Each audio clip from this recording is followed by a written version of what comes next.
the Dyke.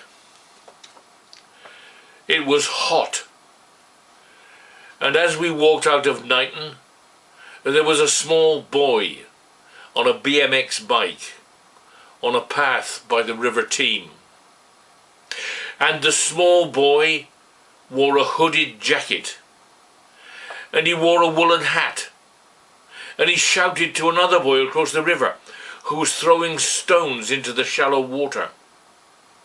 It was hot, and the two boys were communicating in Welsh, which must have been a wonderful thing, because the boys knew we could not understand a word. It was hot, and as we walked up the hill, I tried to imagine what it must have been like to have been a Welsh boy 1200 years ago.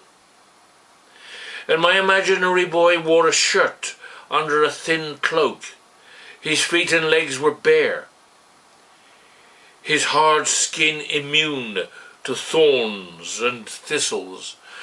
And my boy looked at the men building the Dyke, and he saw 5 men lifting a tree trunk, and he saw a man standing back, shouting, telling the others when it was upright, and he saw the pointed ends in line, and he thought about his mother's bag of soil, because that was all she had left. That was all they had left, because they had been driven from the flatlands. They run towards the hills, and still the Saxons came. And my imaginary boy saw the birth of Wales scored right across his land, and my boy became shut out, a foreigner. And the Saxons killed anyone who could piss against a wall, and the Welsh ran into the hills, and the mountains gave the chase something else besides death. And I saw a buzzard wheeling overhead, and perhaps my ancient boy looked up and saw the shadow of a bird move above his face. And perhaps he remembered the crazy Saxon who'd split his uncle like the carcass of a beast. And as we climbed out of Knighton, 2 men walked toward us, and they kept moving past us without looking at us. And I wondered if they knew where they were, and I wondered if I knew where I was, and so I looked toward Nuckless.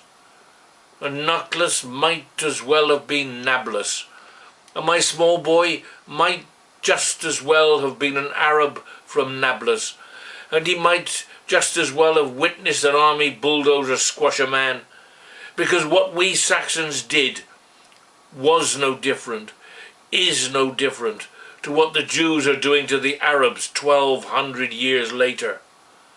An electric fence, a stainless steel wall, and it was hot.